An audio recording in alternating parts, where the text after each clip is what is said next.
Thursday, April 20th, and this is Geeknights. Tonight we're going to tell you how to... Get a job! Let's do this!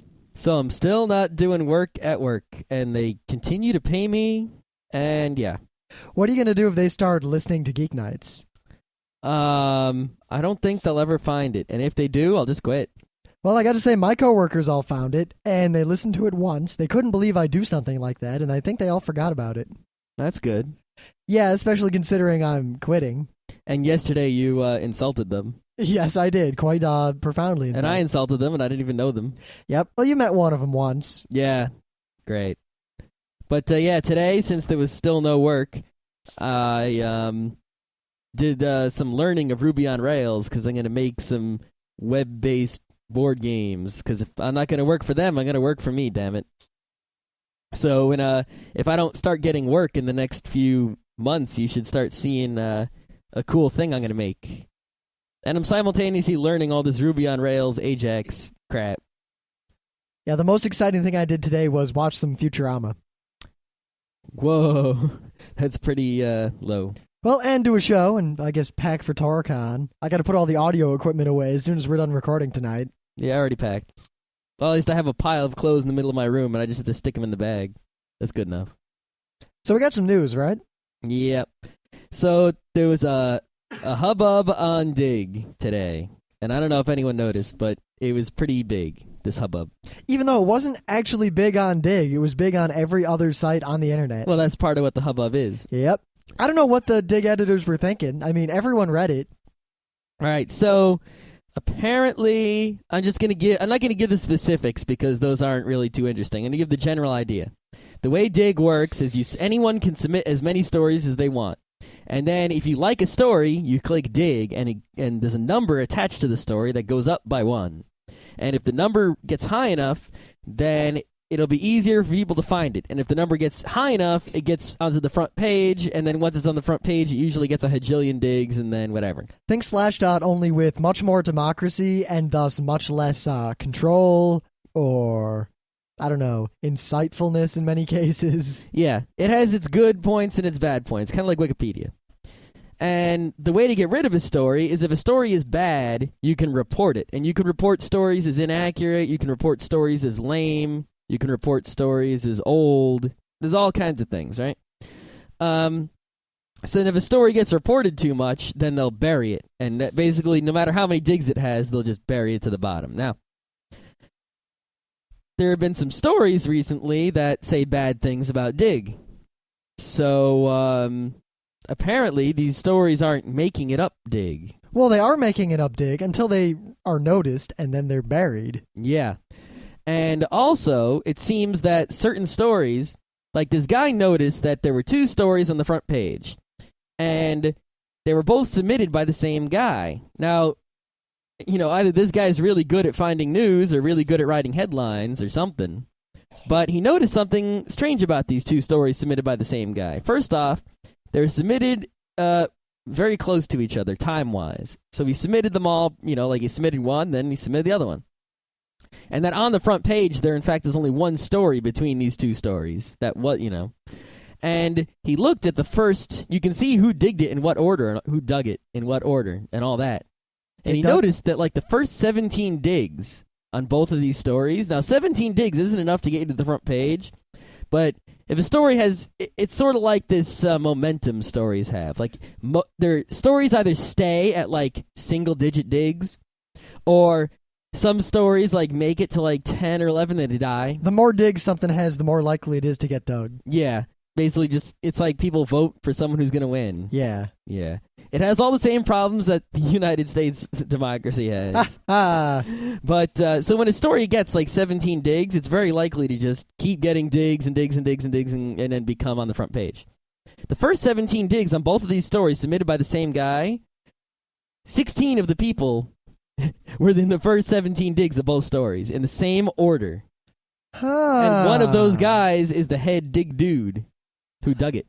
Yeah, so that's enough to make everyone go, No, that itself isn't really the story. No, it's not. So because story... similar things happen on Slashdot where it's obvious that the moderators did Roland something. Picapel. Roland Picapel. All right, so here's the story. The guy wrote a blog post in his blog about the first 17 digs on both of these posts being the same.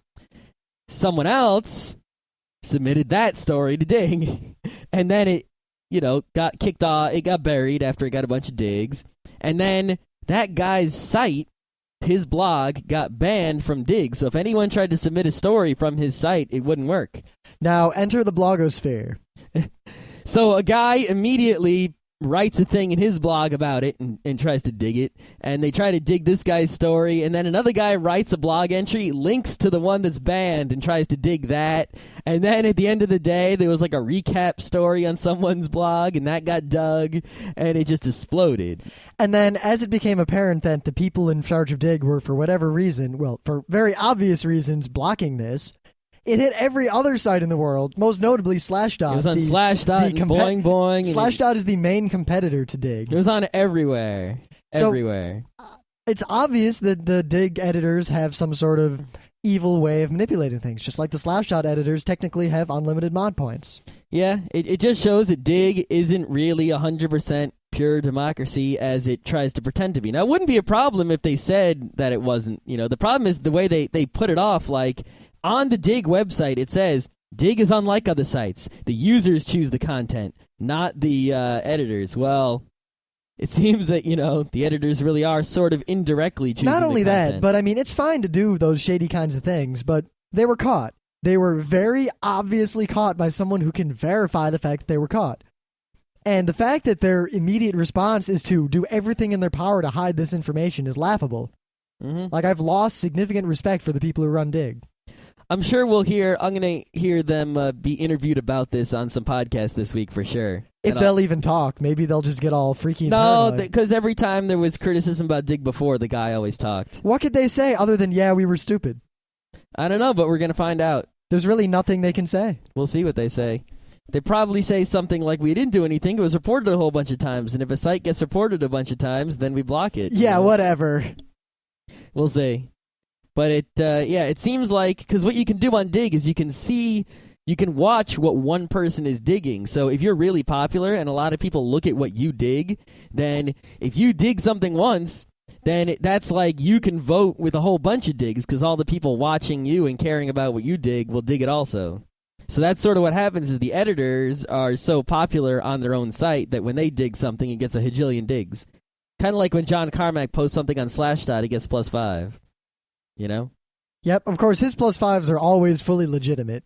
Well, because he doesn't seem to post on Slashdot unless he has something to say, and it's usually about his own stuff, so... Yep, yeah. Of course, he's not quite the expert on the gaming industry that Samir Gupta is. No, definitely not Samir Gupta.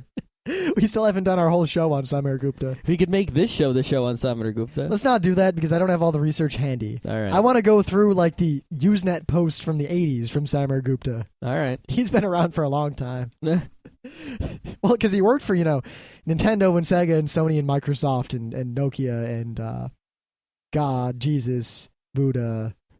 I believe he worked for IBM in the United States military at one point. Wow. He was a scientist at Oxford, Yale, Cambridge, Is MIT. he like 300 years old, or did he work at each of those companies for 1 minute until they fired him? Obviously, he's some sort of immortal, possibly a vampire.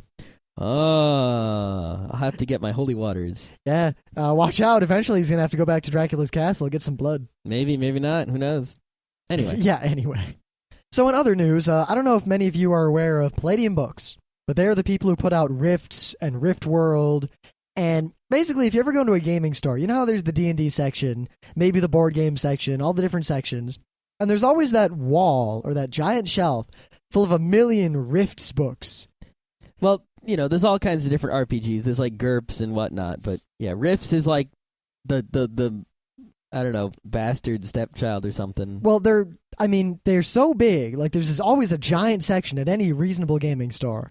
And the thing is, I'd never actually seen anyone so much as touch one of those books. I was slightly interested in playing them at some point because there's always cool robots on the cover, and they look and I think there was even like a Rifts Robotech at one point. I'll say this now because I've met people who actually have played Rifts a little bit, and I know a bit about the system. I never actually played it. It is probably one of the worst, most poorly conceived gaming systems I've ever imagined. Oh, really? The way it was described actually fairly succinctly by someone else on Slashdot when the story I'm about to talk about was posted, where he basically said, you know, when you were 14 and you rewrote the rules to Dungeons and Dragons and you thought you were some sort of visionary? Gee, who do I know like that? Well, that's what Rifts is. Rifts is horribly complex. The rules are not terribly self-consistent. There's a million books. I could go on and on about the system. See, I didn't even think the company that made Rifts was still around. I thought that they just kept selling old Rifts books because... See, I actually thought the same thing. Because I never seen a new Rifts book. The ones I always see in stores are like these really old ones, and there's a whole bunch of them. Well, apparently not only were they still in business, but they're shortly not going to be in business anymore. And the reasons they're not going to be in business are either farcical, lies, or hilarious, or any combination of those three.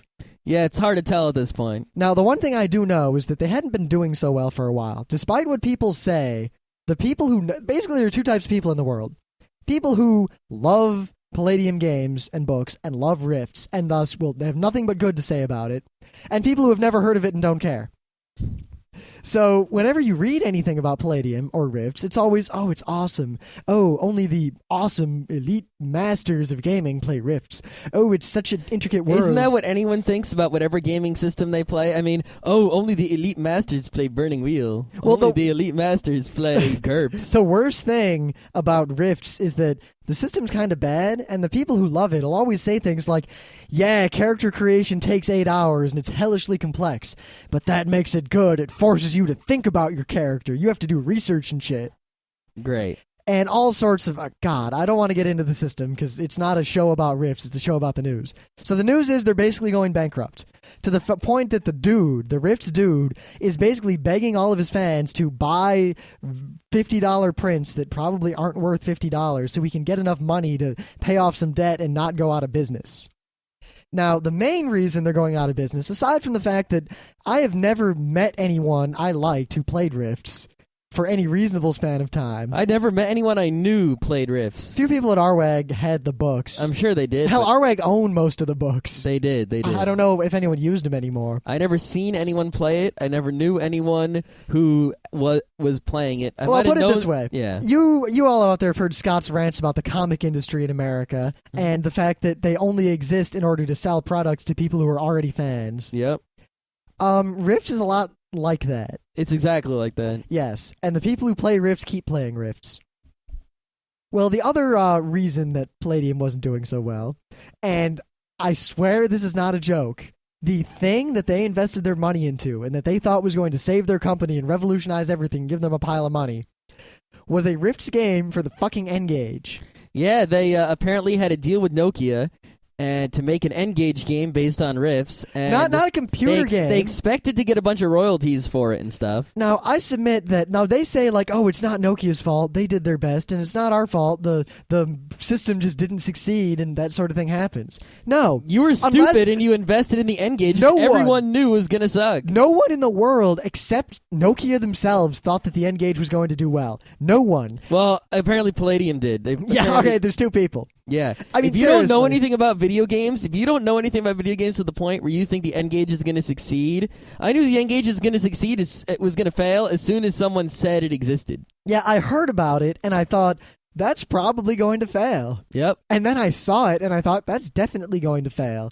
And then I saw all the hype for it, and I thought... And then I knew that I was right when Side Talking came out. Yep. That wasn't even the death knell for me. The death knell for me was when it actually came out, and I didn't actually notice for months. Like, I didn't realize, like, I'd always heard... I noticed because of Side Talking. I'd heard, oh, it's coming, and I thought, oh, it's going to fail. And then one day I saw it failed, and I thought, what, it came out? And sure enough, it had come out and failed. You don't remember the Side Talking? I remember the Side Talking, but that's how I remembered when it came out, is because I didn't know it came out, but I saw people starting to make fun of it. But yeah, the Palladium Games people invested their money in a game for the N-Gage, and when it failed, they lost a lot of money. Well, you see, here's the thing, is that makes a lot of sense, and the guy even admits, like, yeah, we tried to make an N-Gage game and it fell through, so that didn't go well for us. Now, here's where it gets interesting. The guy himself... I forget his name. It's hard to pronounce, but I saw him once at a convention a long, long time ago. And I don't know the dude, so what I'm about to say is definitely hearsay, but I have never met a single person on this earth who has a high opinion of that man. Mm-hmm. He is about as respected as Steve Bennett is in the anime industry. So he's respected by the people who love his stuff and hated by everyone else. Kind of like that Harlan guy, whoever he is, that Penny Arcade kind of owned a while ago. Yeah, the sci-fi author. Yeah, I actually had never heard of that guy. I didn't know anything about him until Penny Arcade made fun of him. Yeah, I knew his name, and I knew he was a sci-fi writer, and that's all I knew, but I couldn't tell you one single story he wrote. And then when Penny Arcade made fun of him, I went to check it out, and I didn't recognize any of his stories at all. Yeah, but I don't know what the big deal is. It was funny, like he thought he was famous, but no, Penny Arcade has more hits per day than I think if anyone has ever read of his fanfics. Penny Arcade made a shit podcast, and they just finally made a feed, and they jumped to number 12 on iTunes. Yeah, that's 12 out of all the podcasts. If Harlan Ellison made a podcast where he read his books or his stories... I think Geeknights would be more popular than that. I think so. But... suffice to say, I made a comment on Slashdot about this story. You can see my comment. It's modded -1 flamebait. Awesome. Now, all I said was, I've never seen anyone buy a Rifts book. How are they in business anyway? This was blah, blah, blah, blah, blah. Mm-hmm. And the responses I got were from the same kinds of people who are apologists for American comic books. They basically said things like what I just said. Oh, well, the system's complicated, but blah, blah, blah. Or, you don't understand. I own all the books, and I'm a fan. So, yeah. Palladium Books is going out of business, and all I have to say about that is it's about fucking time. I thought you were out of business. Yeah. And apparently the guy in charge says that that the N-Gage and all that other stuff isn't, that stuff was bad, but the real reason he's bankrupt is because there was some sort of embezzlement theft thing he can't talk about. Yeah, but he says it was like almost $1 million. I couldn't believe that they ever had $1 million. If he had $1 million, why was he still making shitty Rifts books? If he had $1 million, why wasn't he making better Rifts books? Yeah, hire some real good people who know how to make books. Yeah, I just don't... If anyone out there is a fan of Rifts, send us some audio feedback. I'm really curious how anyone could like such a terrible system for any reason other than fanboyishness. The only reason I could see someone liking that is the only reason I could possibly like it is the robots. Other than that... The robots are kind of terrible. They look cool on the cover of the books. No. If you want I'm just robots, going by the pictures on the covers of the books. If you want robots, you're better off playing Mech Warrior or possibly Besm. Besm has a decent giant robot system. Yeah, we should play that sometime. We could play the D20 Besm. We should play a Besm Super Sentai, whatever, combining robot team. Ooh. Yeah, that'd be fun.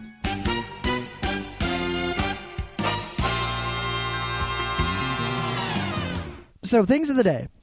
Now, since I work for IBM, I work with a lot of Indians, and many of them lived in India or grew up in India. Not Native Americans, Indians. Yes, Indians from India. Now... Like a poo. Yeah. Thank you, come again. Now, the one thing that they've all pretty much unanimously said, I mean, they generally like India, and they like America, they like India too. No, it's not like they're apologetic or anything about anything of either of the countries. But every one of them has unabashedly expressed that driving in India is crazy. Like, there are no lights or rules, and everything just kind of goes. It seemed to be like a lot of countries other than, like... real westernized countries, like... Yeah. Like, Mr. Like, It seems to me like all the non-westernized countries, or the non-heavily westernized countries, also do not have strict traffic. Like, well, yeah. Central, South America, pretty much Mexico down doesn't have strict traffic. And, east of Germany, I guess. I'm not really sure about that, but... Russia actually has fairly evolved traffic. Russia has pretty evolved traffic. The only difference is the fact that there's a lot of open land in Russia. Yeah, China, I don't think has... I think near the cities the traffic is pretty good, but elsewhere... I don't know. All I know is there's now a video on the internet of a typical intersection in India. And all I have to say is that if you saw a similar scene in America, hundreds would be dead. Well, it's just because people in America can't deal with it. But it's like Americans are so used to their perfectly regimented traffic system that if anything goes wrong, if anything is out of the ordinary, there's immediately an accident and a clusterfuck. Yep. I mean, just today, there was like a tiny little fire on the side of the road, like off the road in the grass. Mm-hmm. Both Scott and I were backed up for like 20 minutes, half hour, because just gawkers. People rubbernecking, yeah. Yeah. But like if there was a big power outage in New York a few years ago. Like, you all know this. Power went out in basically Northeast America for many days. Northeast U.S. Yeah. Northeast America includes like Nova Scotia and shit. Yeah, but parts of Canada went down too. Yeah, okay, fine. And actually, it was funny because I remember I called Scott on my cell phone from work because my cell phone still worked. Yep. And I said, the power's out. I'm going home. And he said, the power's out here, too. And he was in Connecticut. Mm-hmm. And then I thought, uh-oh. I also thought, uh-oh. I have a whole bunch of stories about the power outage. I was actually out directing traffic during it. Awesome. The thing is, it took me over an hour to drive home because people couldn't deal with the fact that there were no traffic lights, even though there wasn't that much traffic. Mm. It's just that people don't seem to remember that if the traffic light doesn't work, every intersection is a 4-way stop. Yep. That's it. That's it. What's so hard about that? Of course, in India, it's a 4-way go. The thing is, everyone's going constantly, and people just kind of maneuver around each other, and no one got hit, despite the fact that literally I couldn't imagine anyone doing anything like that in America without just death. Well, I think what it is in America is because the system is so regimented, you just kind of put it into reflex memory in your brain, and you don't have to think about it. You don't have to consciously drive. You just sit behind the wheel, and you become this machine of driving. Yep, which I think is a very good thing. Since it does have its advantages and disadvantages. Well, it's a good thing that that's possible, because on long trips, or if you're driving long distances, it's very good to be able to take some of your attention away from the road. That is also true, is that in America, you're going to take a lot of long trips. Somewhere like Europe, not so much. You're going to take a train for a long trip, and most of your driving is busy city driving, which should be conscious. Yeah, to me, the problem isn't that our road system is set up to where it can be done semi-subconsciously. The problem is that many people don't know how to drive actively and consciously at all. Yeah, it's like when the system is, broken somehow, people can't return to conscious driving. They don't have the skills of conscious and reflex driving. They only have reflex driving. Like if there's a car parked kind of blocking the lane of traffic you're driving in, most people don't seem to realize that you just can kind of edge over in your lane a little bit and get around it. Yep. Instead, they'll give it like a 10-foot berth and cause a huge, giant mess. Mm-hmm. But it seems like in India and other countries where traffic isn't so strict and military precision, that people seem to drive consciously. And, they look out and they avoid each other. And, there's some countries where people are just bumping into each other all over the place. And they just go, hey, you bumped into me. Hey. But, it's just a different thing, and it works differently. Yep. It's not better or worse. I'll it's wager just it's a lot less efficient. I mean, there are a lot more cars in America and long trips, and cars are really our only major means of transportation. Yeah. I mean, we're lucky. We live down by New York City where there's trains and buses and all sorts of fun things. But, I mean, when I grew up in Michigan, I'd never seen a train that wasn't at an amusement park. Nah. I saw a freight train once in Ohio, and there were no trains. We had trains. Yeah. Choo-choo. Oh, so I got a thing of the day that's actually kind of old. It's from a week or so ago, but I wasn't here, and then other better things of the day came along. You doing the Thundercats thing? Yeah. I can't believe you're doing that. Why not? Because it feels old to me. We've watched it already. I know, doesn't it? But there's some people who might not have seen it. So, Thundercats. Possibly... Thundercats! Ho! Possibly one of the best 80s kids shows. Grant me sight beyond sight. Yeah, that's a great one. There are so many things I could say about Thundercats. I could probably do a Thundercats show. But we will do a Thundercats show. Great. Once we get the DVDs. Yes. Season 2 of DVDs just came out, actually. Yeah, Season 1 is in my Netflix queue. We'll add Season 2. It just came out. I will. Awesome. So, some guys got together. You remember that live-action Zelda movie kind of thingy that was a few minutes long those guys put together? Yeah, I don't know if we made it a thing of the day or not. Anyway. Link is real doofy in it. Yeah. So some guys got up and they got really good Thundercats costumes. Really good. Lion-O has these leather hot pants, but other than that... Yeah, Lion-O's hair is professional cosplayer done. Yeah, these people look like super anime cosplayers doing Thundercats. The Mum-Ra's a little weak, but whatever.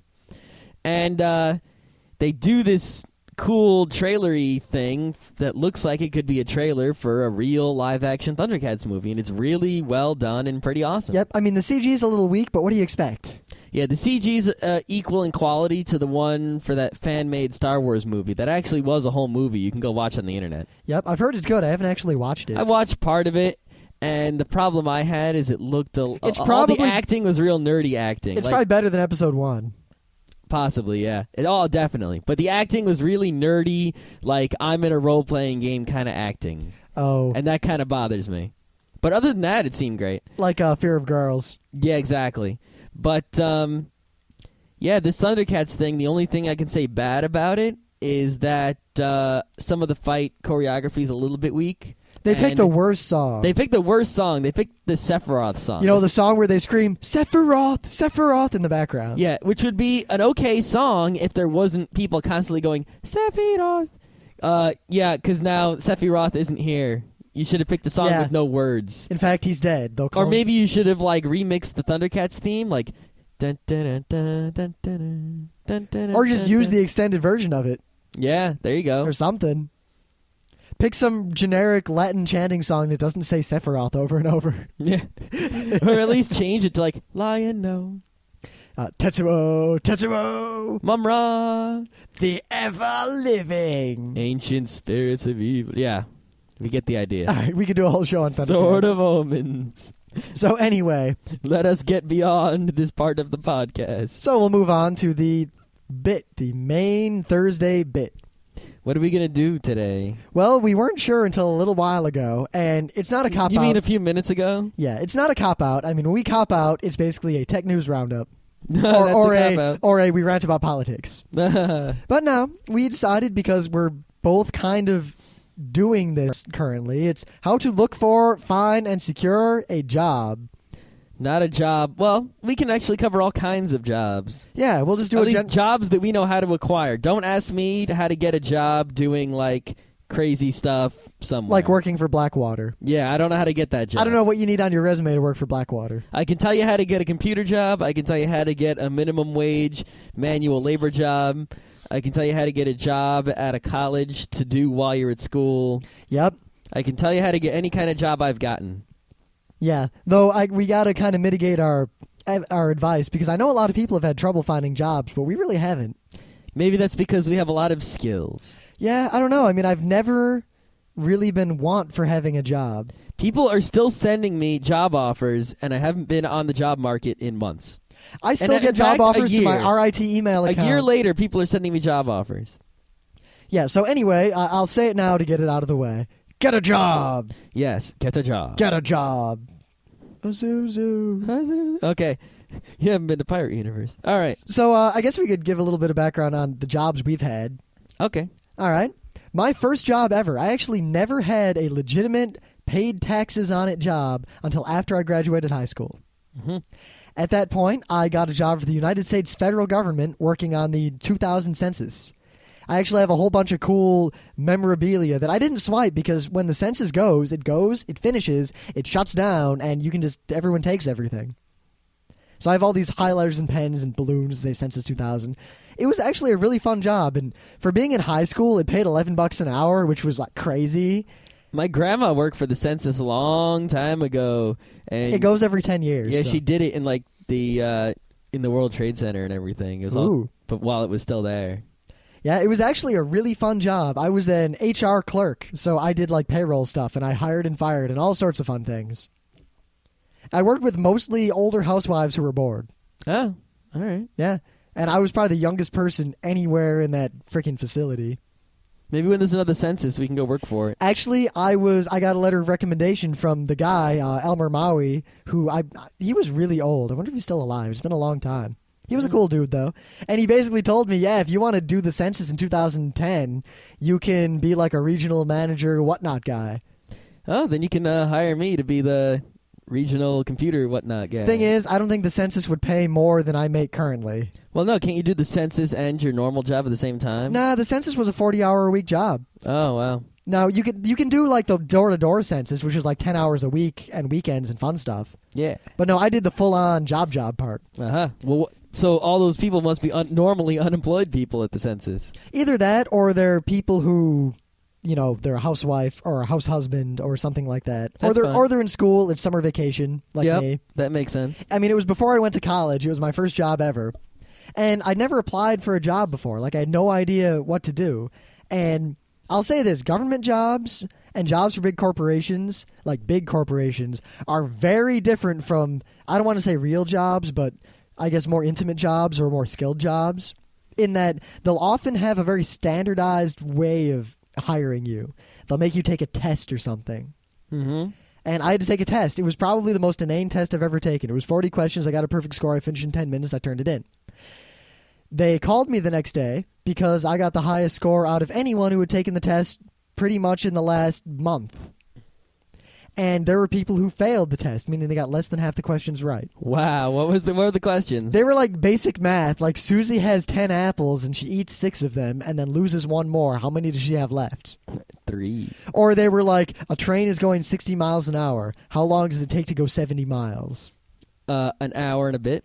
Yeah. Yeah. It was multiple choice and you had an hour. Oh my God, all right. Holy shit. Yeah. So it was partly people who were bored and partly the dregs of society. Half the people who got hired went to the training because you got paid the $11 an hour for the training, and then they'd never show up again.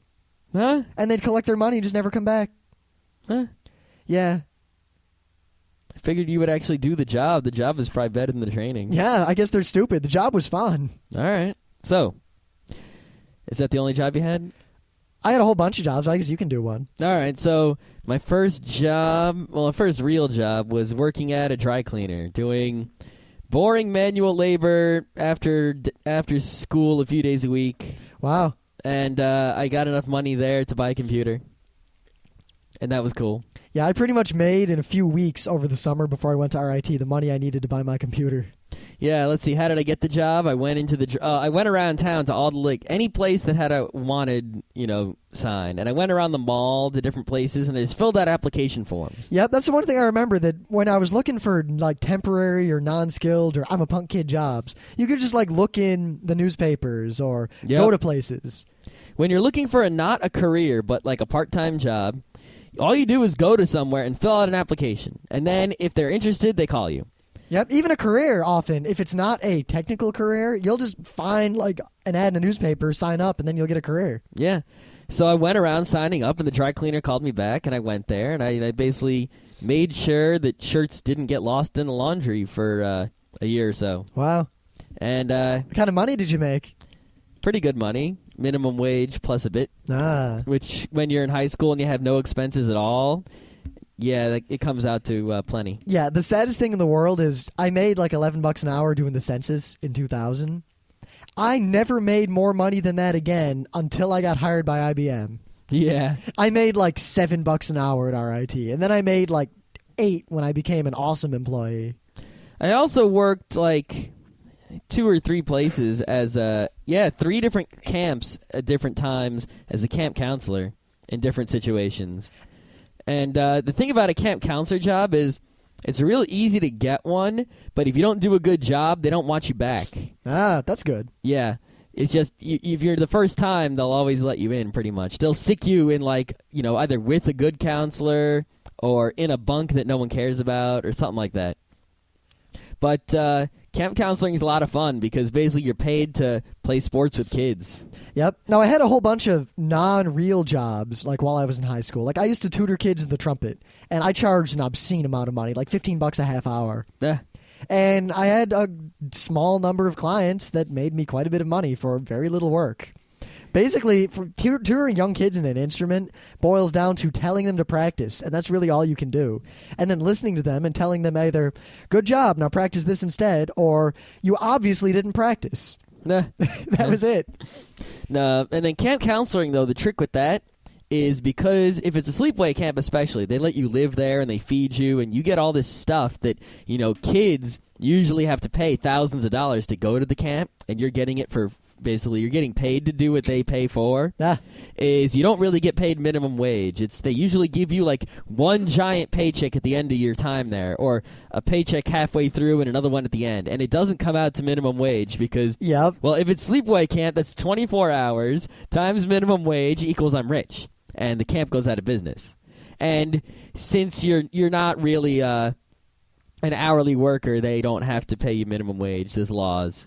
Yep, I remember. It's kind of like a waitress. They don't have to pay a waitress because they get tips and whatnot. The band camp from my high school, they always wanted me to come back and be a counselor or an instructor there. And I think they paid $14 a day. And I was like, all right, no. Yeah.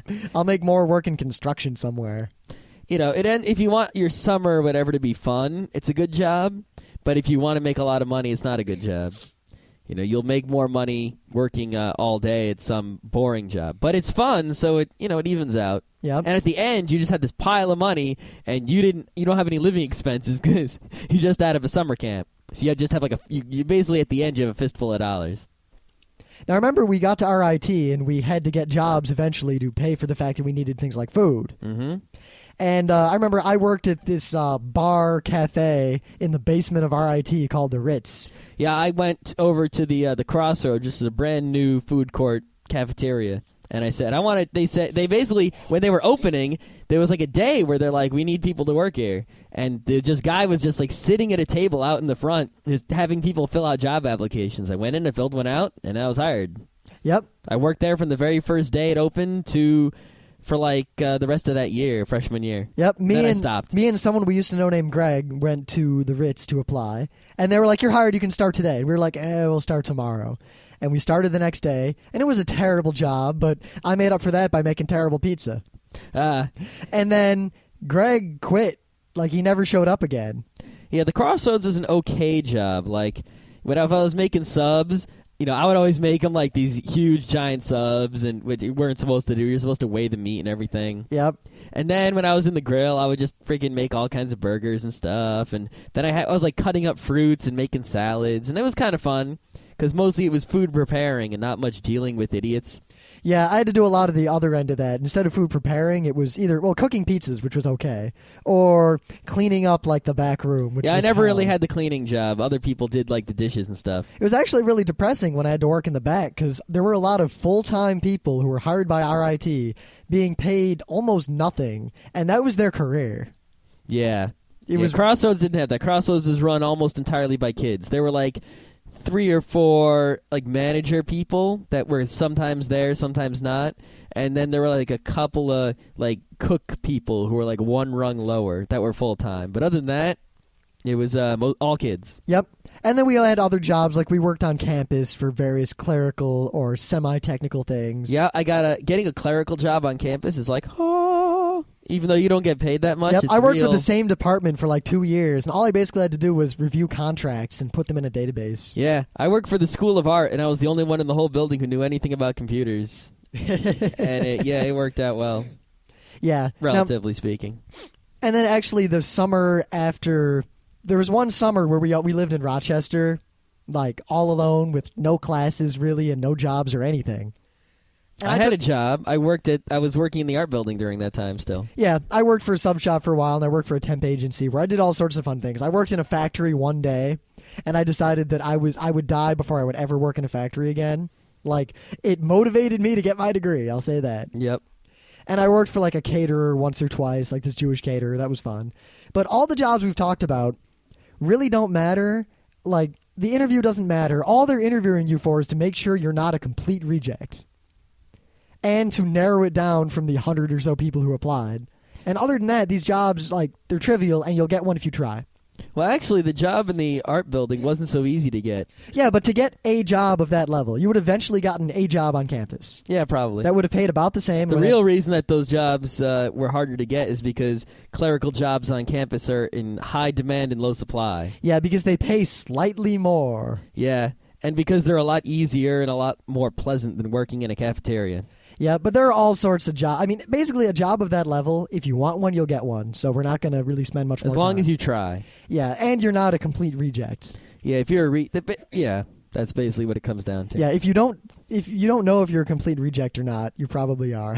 Yeah, if you want a part-time minimum wage job, yep. Go to places, as many places as you can that you would tolerate working in. Fill out applications. Just go in. They'll talk to you to make sure you're not an idiot. They'll teach you how to do whatever the menial labor that you're going to do is, and you'll do it. And then you'll get paid. That's it. That's all you got to do. So we're going to spend the rest of the time talking about real jobs. Oh, wow. I've had, I guess, 2 real jobs, I guess. Yeah, I would say that I've had 2. I mean, I worked for the ITS, which is like the IT department at RIT.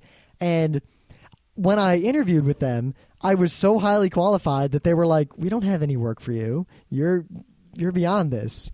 And they ended up giving me a special job where I didn't really report to anyone. And I was like a project implementer, and I went around like implementing projects. Ooh. I won't go into the details of it, but it was fun, and it paid decently. Yeah, the first real job I got was a co-op with the company that our friend James works for. Oh, yeah, I forgot about that. But getting that job wasn't really like getting other jobs because, James was there.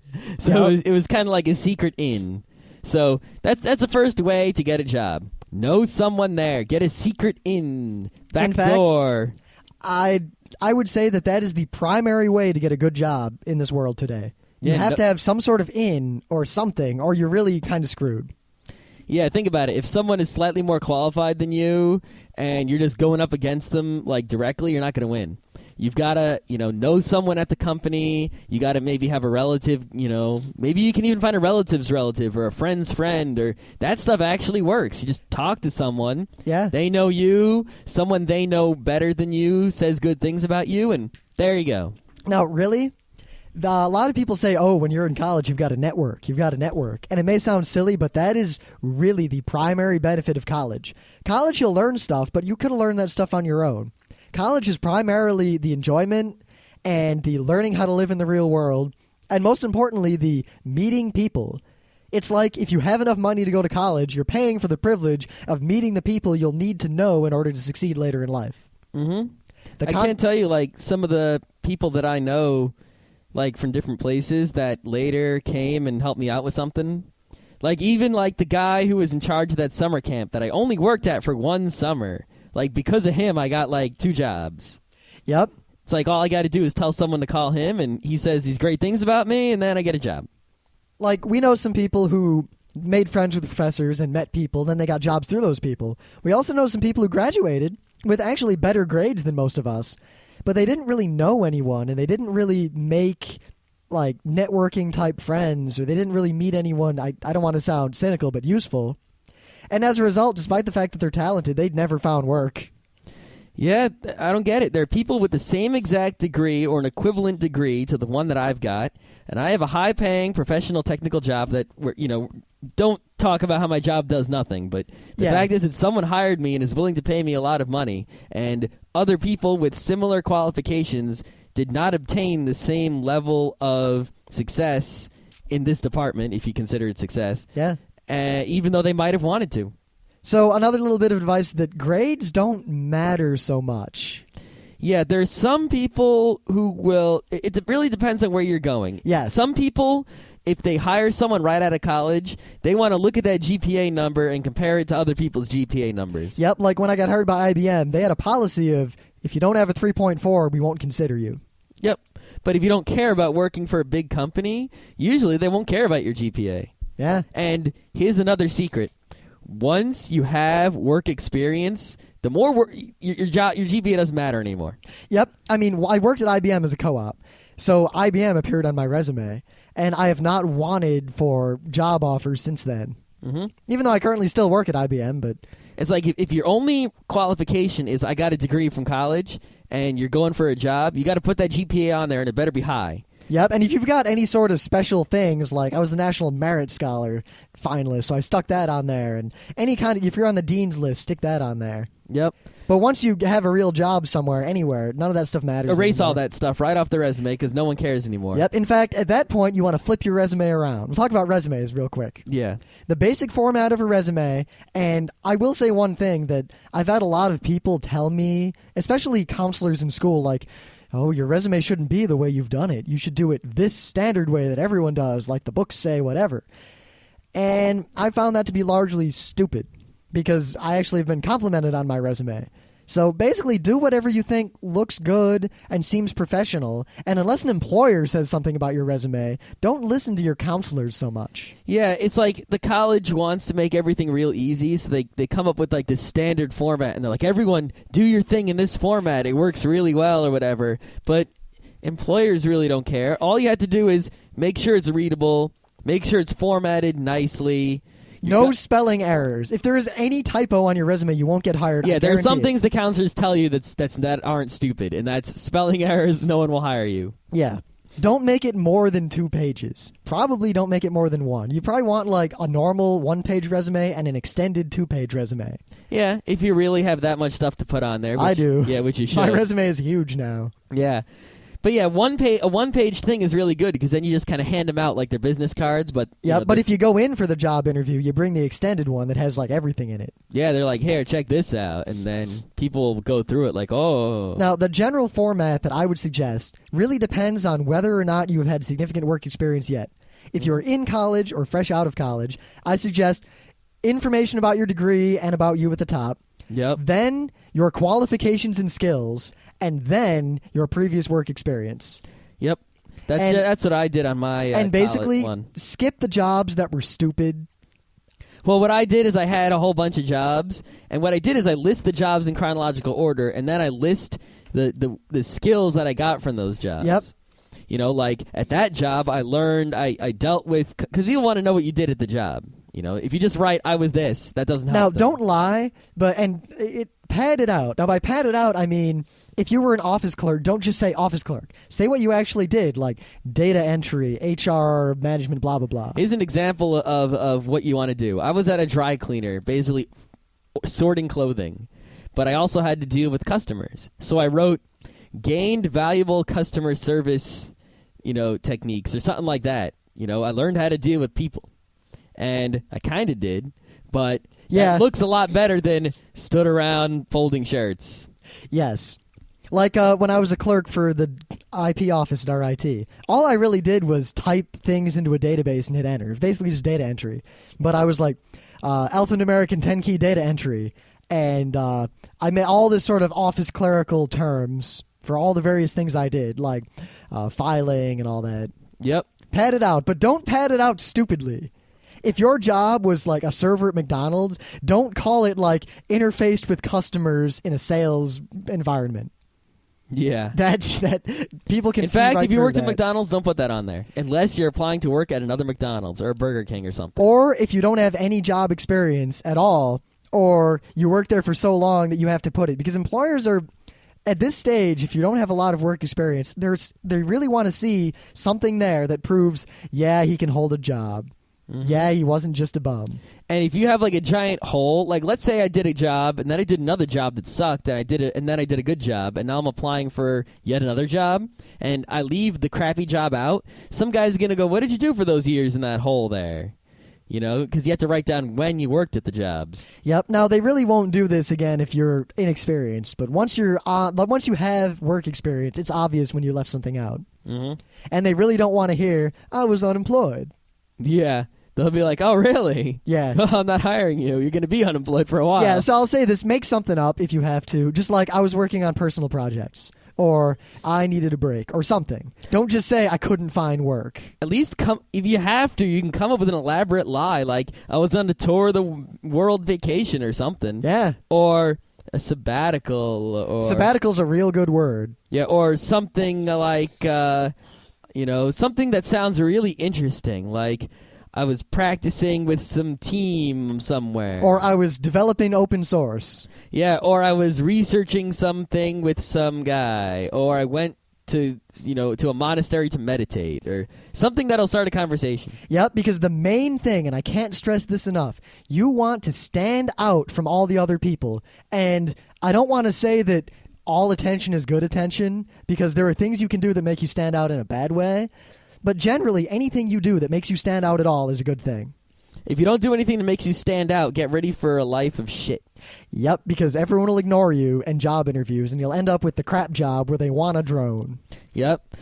So the stuff that makes you stand out is, the stuff you do normally. Like if I did a resume right now, I'd put like Geeknights podcast host and all that kind of stuff on there. I list all the websites we run, and I half sysadmin and half, maintain the community, blah, blah, blah. Yeah. I put all sorts of audio engineering, studio recording type stuff, because outside of Geeknights, I know about that. If you have a hobby that is in any way related to work, or even if it's just something interesting or technical, put it on there. Mm-hmm. If you're a professional mountain biker, you could seriously put like professional mountain biker if you really are. Yep. Don't lie on the resume. That's one thing you don't want to do. Don't say like professional lion tamer and mountain climber. Because someone will catch you and you'll be screwed. Or even worse, you'll get the job and later they'll catch you and then you'll really be screwed. Yep. Like if I got hired by someone now And say years from now, the company says, we want to do a podcast. You know audio engineering. You're on top of that, Brandon, Rim. You're hired. Do that now. That's your new department. And you lied and you don't know audio engineering. You're done. You're done. There are laws, I think, about that, actually. Not only that, but you'll be blackballed. You'll be in big trouble. Now, I know I said the format of the resume. Once you have at least one good job, like a real job, like I worked for IBM or I worked for Microsoft or Google or a big company or that's what you want to put up the top there. At that point, you switch.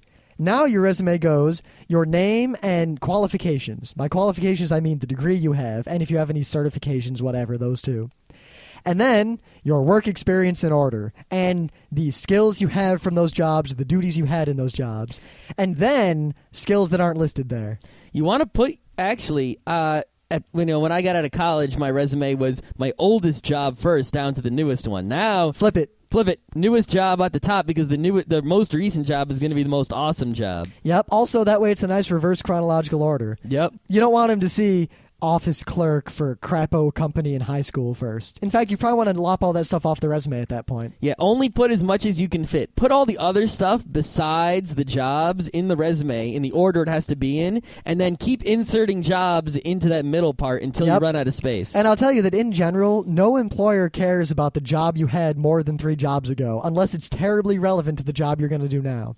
Yeah, like if I was a painter, and then I was a carpenter, and then I was a computer guy, and now I'm trying to be a plumber, they kind of care about the old painting and carpenting jobs. Yeah. Yeah. Now, in terms of standing out, when you interview with people, there are a lot of tricks and a lot of things. The main thing I want to stress now is that everyone tells everyone how to dress, and the counselors were notorious for this. Because I went to the interview with IBM, right? And everyone was dressed identically. They were all wearing like the exact same outfit. Blue suit, white shirt, red tie? Yes. Or some minor variation thereof. Like everyone looked identical. I always wore the only suit I had. You know what? I, until recently, never wore suits to interviews. Instead, I wore a nice shirt, good pants, a thin tie, and some sort of stylish thing. A lot of times, I'd wear a sport jacket and a t-shirt, and then nice pants. Things like that. Because then you really stand out because everyone else looks like a cookie cutter. Okay, the counselor told him to dress like that. This guy's like... Well, that's if you're going to like some sort of multiple people interview. Even if you're not, even if you're going anywhere, if you look like the standard guy going for an interview, you don't stand out, and they know that you just listen to whatever website or counselor told you how to dress. Yeah, that's true. I've had a lot of good luck by just dressing the way I dress anyway, just snazzier. I just wore the only suit I had when I had an interview, and no one seemed to care, and it worked, whatever. Yeah. The other thing is, if you can work into the conversation things that are fairly complimentary to you. I mean, I really, to this day, think that the main reason I was originally hired by IBM way back was that I went to this luncheon IBM was putting on before, and I knew that the people who were going to be interviewing were in this room. So I was talking with some people, just other students who were also vying for jobs, and someone brought up high school. And they mentioned an AP class or something. So I went on a roll with that and talked about all the AP classes I took. And we had this long conversation about AP classes and advanced stuff. And I spoke in such a way that, because I noticed at this point that one of the people who I thought was a recruiter was obviously listening to our conversation, but trying to act like he wasn't. So I really talked myself up. And sure enough, that guy told another recruiter about me, and I got a job as a result. Mm-hmm. I'm reasonably certain that was the primary thing that had caused them to have an interest in me. Yeah. I just remember when I interviewed for the job I have right now, because my boss is kind of cool, even though he doesn't give me any work to do.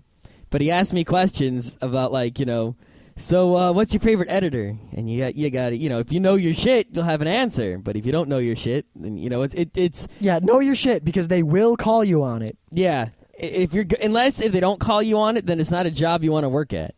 Yeah. Now they'll a lot of time a few jobs I interviewed at they liked me, so then they called in the techie guy and they were like, "All right, grill him to make sure he's not bullshitting," or something to that effect. Mm-hmm. And the guy asked just generic questions about Linux and networking. He was like, "What do you type if you want to know blah?" And I was like, "Well, blah or blah, depending on the distribution." And he's like, "All right, Apache, where do the log files go?" And I was like, "Well, they go here or here, depending on blah." And he's like, "All right, this guy knows what he's talking about." If you don't know, they'll know. Yep, they sure will. I remember when I applied to work at what was it? It was some online store or something. I didn't actually work there. But the guy asked me like all the these, hippies? It was something kind of like hippies. Yeah, I remember that. I don't know.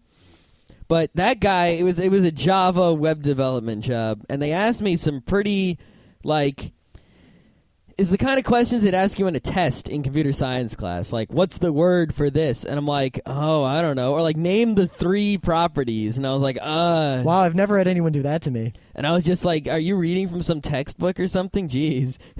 But then the job I had now, they were like, what languages do you know? Well, this and this and this and this and this and this. Because I know a shit ton of languages. Computer languages, anyway. I only know one speaking language. Now, But then they were like, oh, do you know Perl? I'm like, no, I don't know Perl. I hate Perl.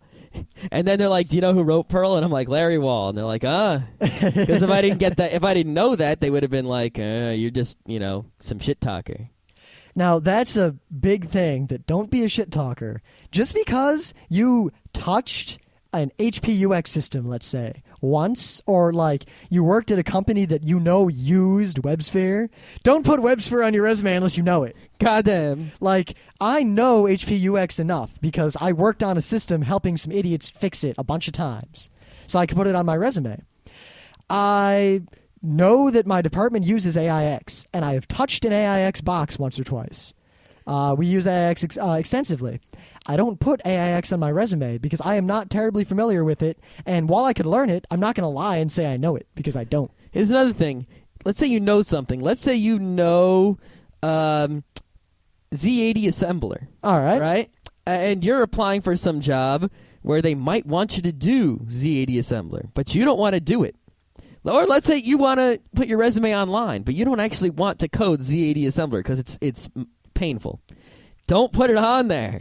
Yeah. If you don't put it on there, no one will make you do it. If you know something that you don't want to do, don't write it. Yep, and if you out there know WebSphere, there's a million jobs for you, but a lot of people who know WebSphere don't like it and don't want to do it, so they pretend they don't know anything about it. Yeah, there are a lot of things, like a lot of, in computers, because that's what I know most about, there are a lot of skill sets where if you know like a combination of things, there are like 100 high-paying jobs for you at any moment in time. Yep, the big ones right now that I've seen are good software engineer and all the things that go along with that. A good thing to know is if you know like Java, J2EE plus Oracle plus, that sort of thing. Yeah, any sort of like enterprise-style web application development using Java. That'll make you a shit ton of money. JBoss, WebSphere, all those things. You only need to know one of them, because if you know one, you could probably deal with the rest of them. Yeah, even .NET, there's a whole bunch of high-paying jobs. Now, here's the other thing. All those jobs suck. Yes, writing that code sucks ass. Writing Java for a company usually sucks ass. But those jobs are high-paying, and not too many people know all those things, because the only way to learn those things is to either read a damn book about it or go work for a company that, will let you do it and learn it before hiring you to do it in the first place. Yep, the only people who actually know WebSphere are people who already work for IBM. Mm-hmm. Now, another big one right now is databases. DBAs, database administrators, people who do databases or maintain databases or design databases. And I will tell you right now that when I went to RIT, they told me, yeah, if you concentrate in databases, you'll make 6 figures immediately. And I thought, ooh. And I took the introductory database class. I hated it so much that I passed the class. I vowed to never take a database class again, and I don't care how much money they pay me, I would never be a DBA. Ever. It's not worth it. I'd rather be a ditch digger. Yeah. Ditch digging ain't so bad, actually. But, no, it's like I took a database. I knew databases are big, so I thought I'd go learn about them. So I took like a PHP MySQL database class. It was actually sort of required, kind of. Wow, I took like this high level, like, here are the fundamentals of databases and SQL and designing them and normalizing them. Yeah, when they get into that stuff like normalizing and optimizing and all that other, like, high-level database stuff, I can't take it. But then, now my current job, it's like normal-level stuff, like you make a table, you put some data in it, yep, you do a simple select and a join. That stuff I don't mind. Yep, like one job I was looking at, they said, like, do you know databases? And I thought, crap. And I was like, yeah, I know database theory and I know SQL and blah, blah, blah. And they were like, no, we don't care about that. Could you back up, like, a MySQL database? And I'm like, yeah. And they're like, and then they're like, well, how do you do that? And I was like, MySQL dump. And they're like, oh, okay. Yep. Yeah, very few people actually want the craziness. Yeah. And if they do, they'll pay you six figures. Databases, if you have, it's like chartered accountancy used to be in like the 70s. All right, so if you want a job, step one, get skills. If you don't have skills, no one will hire you to use the skills. And you have to have something to prove you have the skills. You can't just say you have them. Yep. Now, the only way to prove it is to either have a bunch of work experience, which I know is a catch-22 already. Yep. Or have a Bachelor of Science in the technical field. We're not talking about creative jobs because we know nothing about them. No, not at all. We have a lot of friends who You need like portfolios and shit for that. I don't get it. Yeah. To all of our artist friends out there, if you give us audio feedback, we'll do a second series on like other kinds of jobs that we don't know about, and we'll gladly play what you have to say. Yeah, how to make a freaking portfolio and shit. I don't know that. We're talking specifically about tech jobs and like science jobs. Not even so much science jobs because we don't know much about that either. Yeah, engineer jobs falls in. Yeah, engineering jobs are similar to what we do. Pretty much almost exactly the same. same. I mean, we're basically engineers. Just like I'm a network engineer and Scott is a software engineer, but it's the same kind of thing. We just engineer computers instead of, chips and gears. But basically, in the order of usefulness for getting jobs in a technical field are, if it's a software job, a master's. If it's not a software job, a master's is almost useless. A master's in IT is completely useless as far as I'm concerned. Masters are usually good for if you want to work somewhere writing really complex, fancy algorithms and things like Google, writing search algorithms. If you want to be doing research or doing like pioneering new things, you need your master's. Or a doctor. Yeah. Doctor, usually, though, you end up being a professor and not so much a job you'll end guy. up going into academia, which I've considered. Yeah. But basically, for normal jobs in the normal scale, a Bachelor of Science or good work experience, the two of those are equal and they are gold. Also, gold is if you have a lot of skills, but you don't have a job because, let's say, you got the skills when you were young and you have no way to prove you have the skills to get the first job, all the projects you did for yourself, throw them all on there because then that'll make people go, ooh. And that's also a secondary. If you're between jobs and you're a techie in any way, do stuff. Like, just pick a board game you like and try to write it out.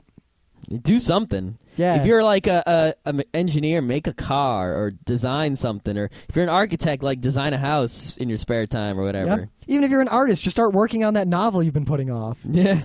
Do something. Because if you don't do anything, your skills will deteriorate and you won't have anything to say that you were doing. And yeah. Yep. Now, I said Bachelor of Science specifically for these jobs. There are schools out there who, for various reasons, will give a Bachelor of the Arts in things like computer science and information technology. No good. Seriously, if you have one of those degrees, you're on your way to get one, you got boned, unless you're paying almost nothing, because that means they really couldn't get their program accredited as a science degree. In other words, they're not going to teach you shit. Or they'll teach you great stuff, but they give you a weak degree. And then everyone's going to ask you forever, how come you have a Bachelor of the Arts? And they'll give you guff about it. Mm-hmm. And now, if you lie and write a BS, they'll catch you on it. Yep. And then you're in big trouble. IBM actually makes you show them your diploma. Oh, really? Yeah. Wow. Now, an associate's degree, I really don't want to sound condescending. It's almost useless. That's the equivalent of having like a Cisco certification. Think about this. If you have an associate's degree, I'm going to be your boss. You're basically just going to be some lackey that I wish. Well, here, I'll put it in terms of IT. If you have a master's, you're working, or a doctorate, you're either at a university or you're working at Google, like coming up with the new fiber cool thing. If you have a bachelor's of science, you are like the guy who surveys a site and says, all right, we need switches in these closets, network goes like this kind of stuff. I'm going to hire people to do this for you. If you have an associate's degree or like a Cisco cert, you're the guy sitting in the closet making $10 an hour punching down all the cables. Yeah. Don't want to be that guy. Of course, that is a stepping stone, but I'll warn you, it's very hard to step from that into a real position. Mm-hmm. It's much easier to step from a real position down to that. So step 1, get skills. Step 2, display skills. Yes. Step 3, to actually do the work of getting jobs, put that resume online in Craigslist and other places. Yeah, Dice.com is good. This changes frequently, so we can't really commit to anything. Yeah, there are a bunch of sites out there, whatever. Just don't underestimate Craigslist. Craigslist is how I got my job, and it was actually the most productive job-finding place there was. Places like Monster.com are generally useless. They're just a sea of ads and crap. Even Dice is sort of like a sea of ads. I mean, basically, real, like the big, find jobs through us sites, the only people who look at those sites are HR corporate drones who have no idea who they're trying to hire. Mm-hmm. People who are smart, who want to hire techies, look on Craigslist for, like, the cool dude. Another people that can help you are people whose job it is to hire people. There are a lot of headhunter types.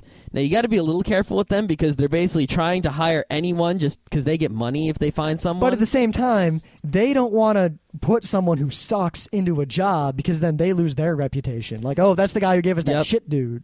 So the rule I take with them is as long as they don't want any money from you, fine, go along with whatever they say. You don't have to take any job you don't want to. Yeah, and they might charge the employer a fee, but the employer's happy with that because actually in IT at least, that's where most of the jobs are going. Very few companies know how to hire an IT guy. So they hire a recruiter and say, find us someone who can do this job, we trust you. Mm-hmm. And that's how almost every job I've courted over the past few months has found out about me or forwarded me. Some guy says, I was hired to find someone to fill this job. You look good. Let's talk. Yep. And lastly, a lot of companies, the bigger the more likely they are to have this, they have actual databases they have of resumes. And when they want to hire people, they'll search their own personal resume database. So you want to, there's a chance that you might come up when someone at a company is searching for some skill set that you have.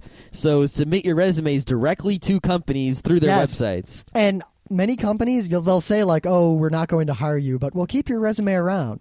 They really do. Yeah, they're not lying. That's part of how I got, again, that IBM job, because I was offered a job that I turned down because I admitted that the job he described to me was not the same as the job I read on the job description, and I told him flat out it's not something I could do. Because I thought it was a networking job, and it was a network coding job. I'm not a great coder, and I admitted straight up, I can't code that for you. I could, but it'd be subpar. Don't hire me. And he gave my resume to someone else who then did hire me for a different job that I wanted.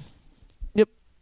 Now, along the same lines, if you work for a company, do good work, and if your managers or people in your company like you or notice you, they'll tell, if you're looking for a job in the future, they'll tell their friend who works in the other company, hey, I got a guy who's leaving my company, he's good. Yep. Yeah. Once again, networking. I hate to sound like those counselors, but network. Talk to people. Make friends in the industry. That's the only way to remain employed. One other thing is if you go to a company with your resume, like let's say I go to Joe Corp and I say, hey, Joe Corp, hire me.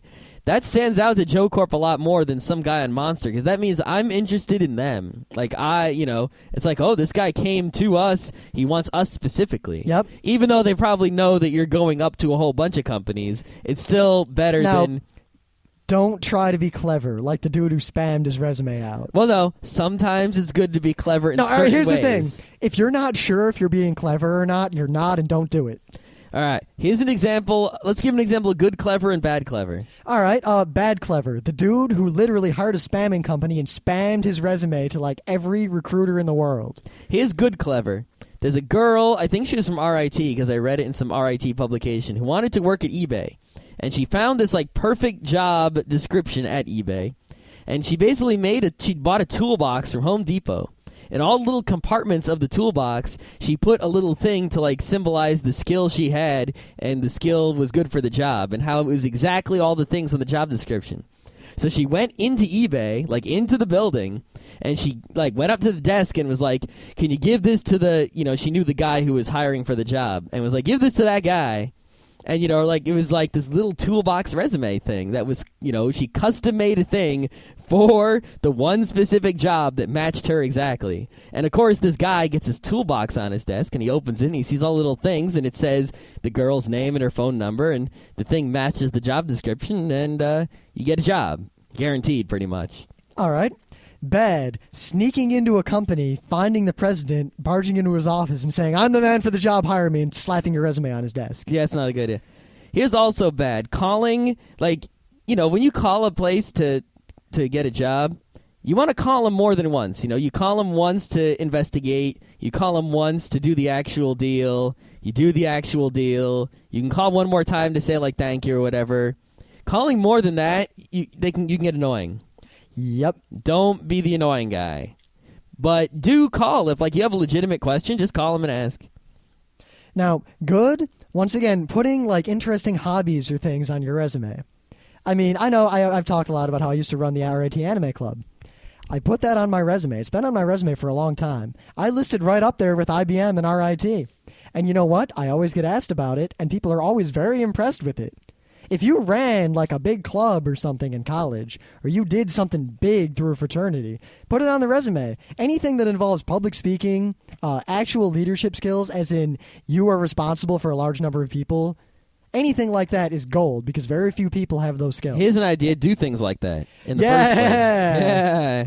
Don't be just the normal schmuck who does nothing.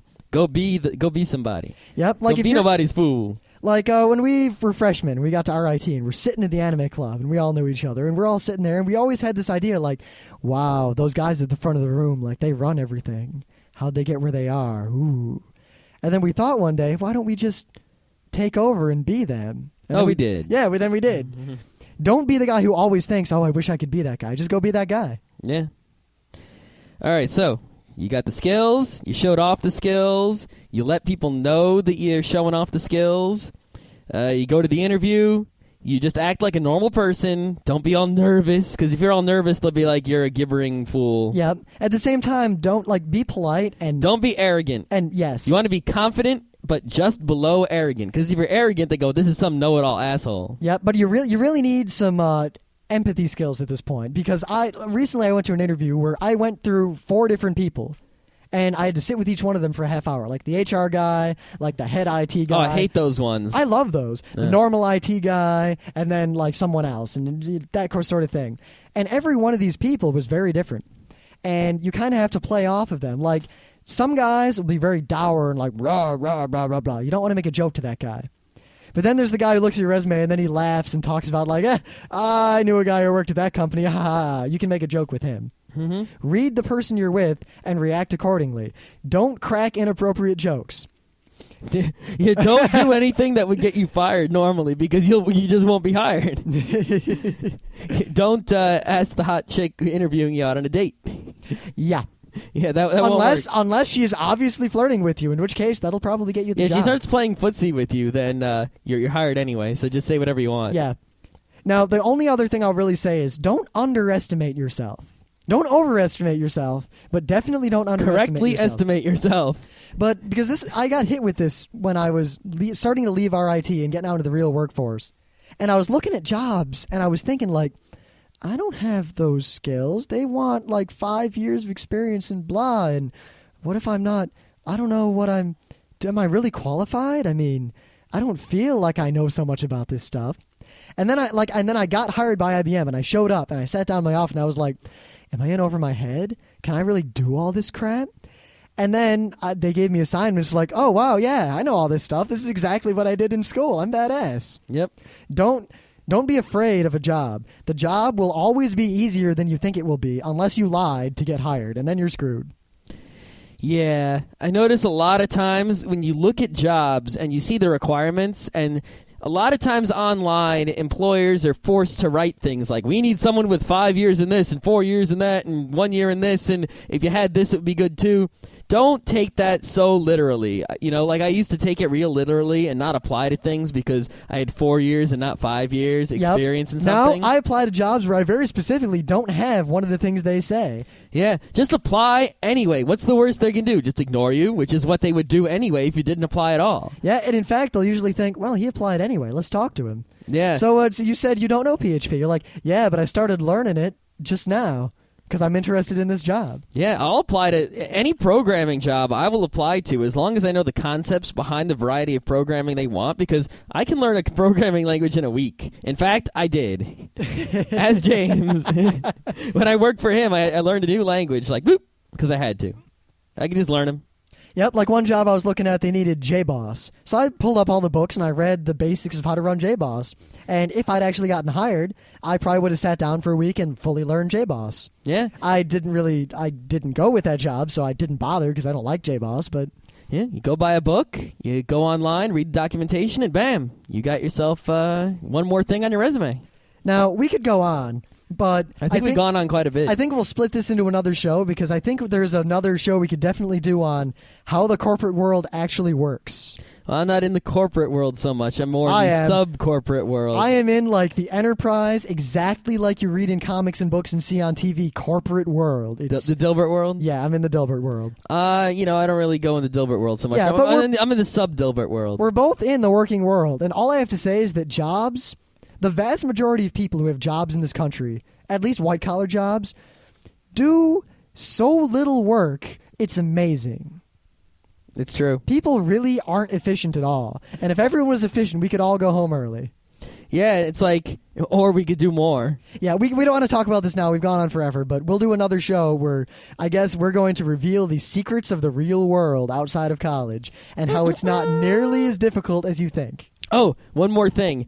So in case, you're still deluded by school because you're rather young, guess what? Your grades in elementary and middle school don't mean shit. In fact, your grades in high school don't mean shit. Yeah, the only thing your grades in high school mean is will you get into Harvard or not. Unless you're going for Harvard or an Ivy League school, your grades in high school don't mean shit. No one cares. And even then, if you're smart, your grades still won't matter because they'll see like, oh, he got all C's. Oh, but he took all AP classes. Oh, look, he was the head of the band. Oh, all right, he's smart. Yep. And then in college, your grades really don't mean shit as long as you get the piece of paper. Oh, and unless you want to work for the big corporation that actually cares. And so it's unless you aim for the top, the number doesn't matter. And all I want to say, the big corporation is not all it's cracked up to be. Don't work for the big corporation. Oh my God. Yeah. Work for the smart, cool guy with a small business. You should hear. So, I mean, I can't tell a lot of these stories of what I've gone through in the corporate world. See, if you didn't live in the corporate world, you could tell all your stories. Yeah, well, I mean, there are various non-disclosure agreements and such, and some stories I can never tell. However, I can tell similar stories, or I can tell stories that have the same moral. So this guy, Jojo Shabadoo. So I guess in closing, I just realized that this little toad in my diorama is totally flipping me off. What? Awesome. Double deuce. Get a job!